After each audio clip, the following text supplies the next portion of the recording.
All right, a while back, somebody asked me about how I made my bows, so I'm gonna show you that now. Um, this is very practical. It's not pretty, but anyway, I'm gonna cover as much stuff as I can. So, and if I can get to it and the bugs don't get me, then I'll stay out here, maybe play a little bit. Anyway, how many hairs you use matters. What that means is that the oversimplified way of saying it is that the bigger diameter your strings are, the more hair that you'll need. That is something you can think about. You can even see that in observation with other instruments from around the world in different sizes and string thickness. So,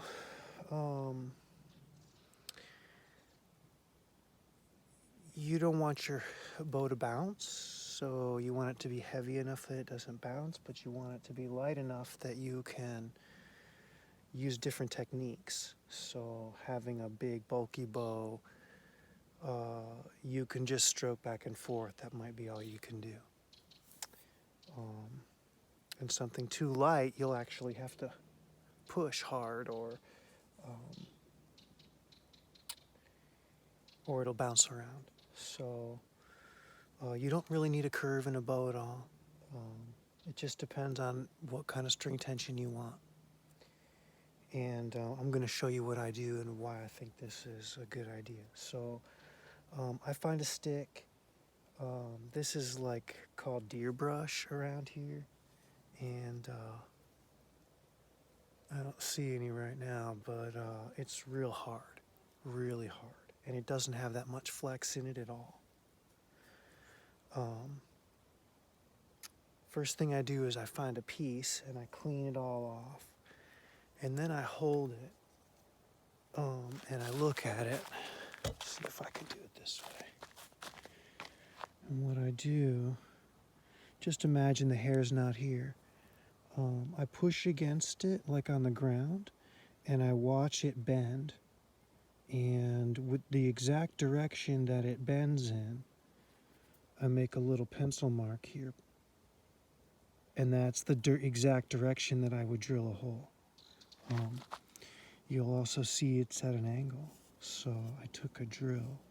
I shouldn't be touching my strings like this. I took a drill and drilled at an angle. That way the hair sits as smooth and straight as it can. You want to brush your hair out after you knot one side and run all your hair through the hole. Then you brush it all out straight and you tie the other end. You don't have to hook it on, you just tie it. You want to get pretty darn close though, and this is where you'll learn. You'll just learn from figuring it out and doing it. You might have to do it a few times. So then in the same straight line of this hole, I make a notch on the end of this stick. I even made the notch at an angle inside here, so it sits like that instead of straight across. And that way, it once again will sit as straight as it can. Now, you want nice even tension on all these hairs, and you want them all to lay as flat and straight as you can. So, I run a comb through here. I usually start from the back, just like a real hair. If you've never had long hair, then you don't know this, but if you have long hair, you know. So anyway, you want to brush it all out and then tie a knot in it. Now this knot, I'm going to tell you a little. This is where I fudge on this. I use super glue. I don't actually think this one's glued. But I definitely use super glue on this one. These hair knots will come out when there's not tension. So you do want to have a way. Sometimes you can just tie a string on here. Thread. Yeah, I've got some nylon thread on there. That's what that is. You can see it. Anyway, it's not pretty, but...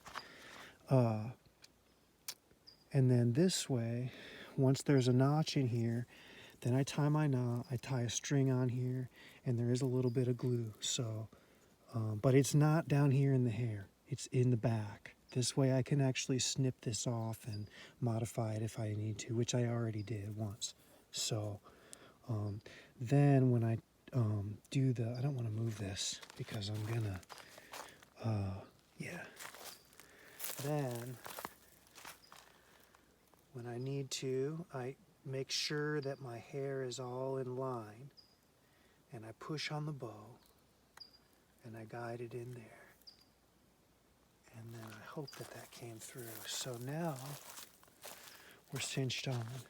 Now it's almost better to have this on the loose side because I'm going to show you a couple more things. You can change tension on this in different ways depending on how you hold the bow and all that. So if this is super loose and it's too loose for you or for anyone, and you don't have time to go through all the stuff, I actually play with this. This is a frog, okay? It's at an angle so that it was made for this bow and for this curve. So when it sits in here, it doesn't modify this straight line of the hair too much. So anyway, it's kind of a triangle. It's got a little bevel in it. Ideally, that surface that the hair comes off of right there should be flat because you want your hair to lay from here flat like a ribbon all the way to the other end. Notice I don't have any way of producing that here, but if you had a way of carving this out or putting an object in here to produce a ribbon, that would always benefit you. Some people, I've actually seen it, you just tie a string on there and then it gives it that ribbon effect, but that's kind of what we're going for. So even tension, straight hairs that don't cross. If they cross, you'll hear it. It makes a little glitch, especially if you use a squeaky rosin like I do. So I slide this, yeah, their mosquitoes are out, but I slide this into here. But what I've done, I didn't show you this before because I'm not saying this is necessary, but it does help me a lot. I've made and measured a nice little square 90-degree notch in here, and it doesn't go down in. It kind of sits out, and that way when this frog goes in here and it holds this hair up, I'm adding tension to my strings, it falls in there. This is not high tension on this, but anyway, so having this allows me to come in here and hold my bow like that. And then when I pull or I push, I can actually use my own kind of intuitive body motion and sense for the music and the string contact and what I'm going for, and I can start to have techniques for getting the sound I want based on the tension that I can just ever so slightly push on this. And believe me, when you play a lot, that little bit of tension going from loose to tight, it can make a difference depending on what you're doing. So that's how I hold a bow. Sits like this. It's not really very heavy at all, but and if it's still too loose, this is the other thing. If it's still too loose after all this and you've got your knots tied, that's okay. It's almost better than too tight, because once you're too tight, you have to take your knot out. Your strings are kinked. So anyway, if it's too loose, all you do is you pull to remove it, put a little bit of pressure on the stick, just enough to get the hair out. No big deal. Then what I do is I take some thread and I wrap it around that to build this up. Not some wimpy thread, but something fat, like yarn or a cotton twine, or even a standard little hemp twine or whatever. A piece of sinew, a piece of scrap leather. You can just twist it in there, and then when you hook this back on,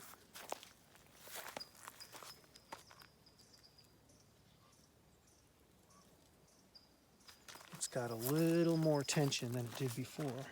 I didn't do it, but I showed you what would have been done. So, and that's going to do it, because if you take that knot out because it's too loose and you try to choke up, it gets a little dicey, and you probably won't nail it. You're better off doing the fine tuning by just adding some material here to take up some of the slack. That's basically all you're doing. So this is pretty tight. I like my stuff tight. I'm going to play a little bit, I think.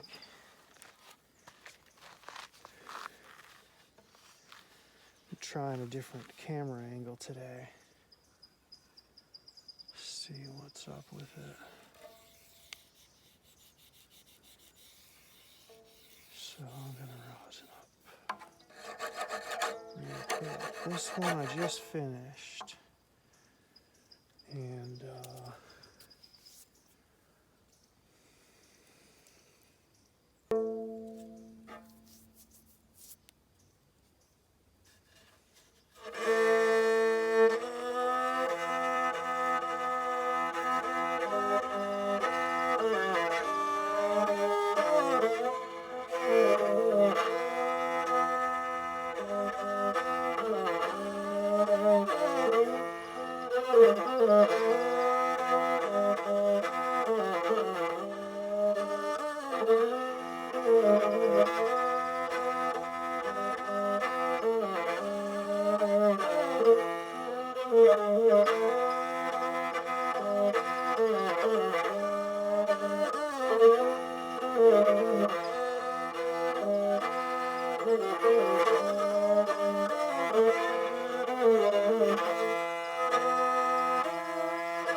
well, there you have it. Mosquitoes are coming.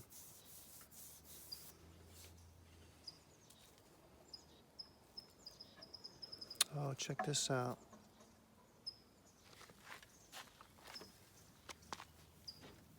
Speaking of mosquitoes, This you can't smell from here, but it is pennyroyal from last year with a bunch of Everclear. So I can pour it out like that. Smells like pennyroyal. Oh. Yeah, keeps the mosquitoes away pretty good, actually. Doesn't last forever, but for a while. All right. Peace.